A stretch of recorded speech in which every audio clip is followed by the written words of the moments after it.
Ah, il y a juste une belle lumière. Et donc, tu vois, je t'expliquais à un instant, je te redis, que la peinture à l'eau, c'est exactement comme disent les Chinois, ça doit être juste et ça doit être comme précis comme un coup d'épée. Et la composition compte beaucoup. Là, la rose rouge qui est au centre va servir de composition. Je prends le rouge, tu vois, ça va servir de centre. Parce qu'il faut toujours un centre et que tout s'organise autour. Si je faisais exactement la taille du rouge qui est là, ça n'a pas de sens. Et ce même rouge, mais mélangé à une autre couleur, parce qu'il y a une partie plus sombre derrière de l'arbre, avec du bleu, fera une sorte de violet. Et ensuite, je pourrais, regarde comme la lumière est belle, je pourrais faire le ciel. Tu vois, on part soit du plus foncé, soit du plus clair, pour que de toute façon, ça puisse se faire dans une harmonie et en même temps des contrastes. Dans la peinture, il y a, que ce soit à l'eau ou à l'huile, il y a les couleurs, ça c'est l'évidence, et il y a le dessin, et il y a aussi les contrastes. Le rose rouge est devenu violette. Et maintenant, il faut mettre la complémentaire, c'est-à-dire le jaune pour le ciel, qui est bleu, mais on peut le faire jaune, pour donner l'effet de lumière. Et le bleu, on le mettra par petites touches dans les arbres, de façon à ce que ça soit quelque chose qui ait beaucoup de force et en même temps de douceur. Voilà, maintenant qu'on a placé les couleurs, il faut trouver l'architecture d'une chose. Donc, avec l'encre de Chine, je vais faire les contrastes. Et les contrastes peuvent être, peuvent être forts. Donc ça, c'est une base qui est là. Donc je fais l'encre de Chine dessus légèrement. Il y a ce mouvement en pluie de feuilles et de branches qui fait que ça fait comme une voûte, presque comme une voûte céleste, ou comme une architecture de cathédrale. Regarde, avec la forme de l'arbre qui est là. Et le blanc du papier de l'aquarelle est très utile. Je vais te dire pourquoi. Parce que ça donne, comme en musique, les silences, une respiration qui est indispensable à l'œuvre et qu'on n'a pas à l'huile, ce qui est très gênant, parce qu'à ce moment-là, il faut faire des nuances, c'est ce que les peintres appellent des passages. Eh bien, le bleu du ciel, je le mets au sol. Ce qui compte, c'est que ça donne l'impression générale du paysage. Voilà. Et que ce soit sa simplification. Donc ce mouvement tournant, le mouvement tournant doit accompagner le mouvement du ciel. Voilà.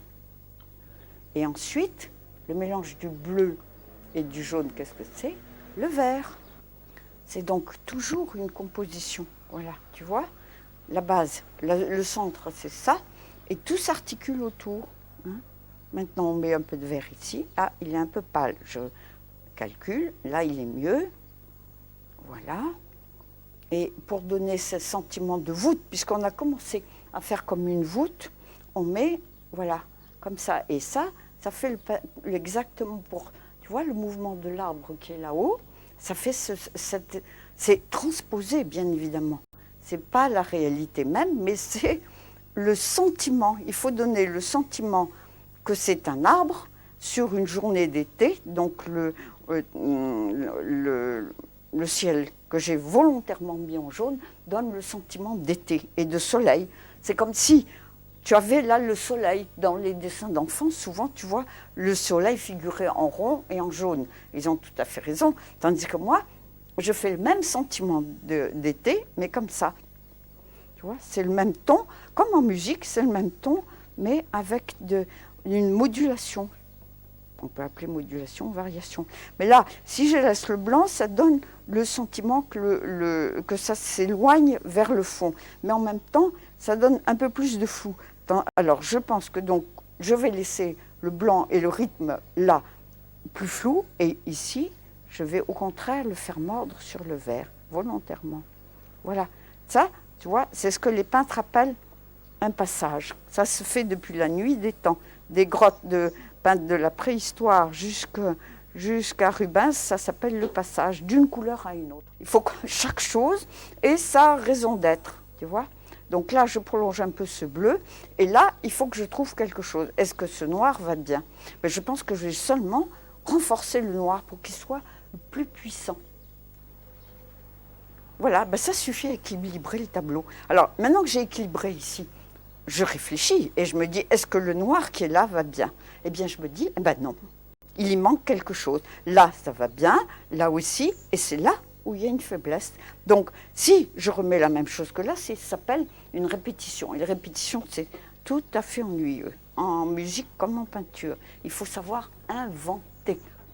Ici, un vert pour équilibrer cela et pour que cet arbre ne soit pas rejeté à la droite, tu vois, du paysage, pour qu'il tienne dans le paysage. Parce que par rapport au noir, il y a les couleurs, bien sûr, mais il y a aussi ce qu'on appelle les valeurs. Donc ça, c'est une valeur forte, il faut que j'équilibre la valeur forte. Alors, je ne vais pas toucher à ça, parce que ça déséquilibrerait par rapport au reste, mais ce que je vais faire, je vais mettre un autre vert ici. Tu vois? Voilà, ça suffit. Ça suffit parce qu'il est un vert bleu. Voilà, tu as vu? C'est ça l'équilibre. Et je me dis, oui, c'est le sentiment que je voulais donner, mais l'expression n'est pas encore complètement celle que je souhaitais. Ça demande une grande concentration. Ça n'est pas le fruit du hasard, comme on peut croire. Même la peinture à l'eau demande, elle aussi, voilà, quelque chose de doux et de léger. Voilà, voilà, ça suffit. Donc du coup, une fois que j'ai fait ça, les autres blancs qui sont réellement blancs prennent toute leur puissance. Mais du coup, ce bleu qui est là n'est pas assez fort. Il faut donc que je l'intensifie par rapport à ça et à ça. Voilà, ça s'appelle des nuances. Et peut-être que là, je remettrai un peu de noir pour équilibrer celui-là. De l'encre de Chine, c'est pas du noir. Donc c'est aquarelle et encre de Chine. En fait, c'est pas abstrait parce qu'on part d'un sentiment de paysage et on part d'une chose. Donc, tu vois, voilà. Ça fait que c'est jamais qu'une branche signifiée d'une manière presque abstraite, mais en même temps, ça donne le sentiment d'une branche avec l'ombre derrière. Tu as une courbe ici, là tu as un mouvement de hachure, là tu as une zone beaucoup plus calme, là tu as ça. C'est comme en musique, il faut un rythme. Là le rythme est bon, je cherche comment je peux l'intensifier. Et alors là, c'est pas de mettre une couleur ou une autre, c'est de regarder et de pencher la tête, de regarder à droite. Et il y a encore une chose qu'on peut faire, c'est de le tourner à l'envers. Parce qu'à ce moment-là, si quelque part il y a une faiblesse, tu la vois, tu te dis, est-ce qu'il y a une faiblesse quelque part? Donc ici, je vais mettre un peu plus de bleu dans comme j'ai fait là, parce que finalement, ça suffit. Voilà. Ça suffit, voilà. Ça suffit à équilibrer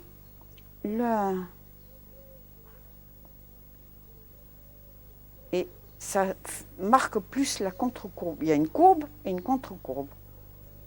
On va même le prolonger jusqu'à l'angle. Voilà.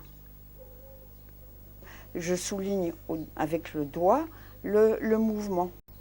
Et ça, ce bleu, ça signifie non seulement le ciel, mais la cime de l'arbre. Et la lumière est assez bonne. Elle est assez bien rendue de ce qu'est le paysage ici. C'est-à-dire un paysage très doux, mais quand même, c'est un paysage d'été.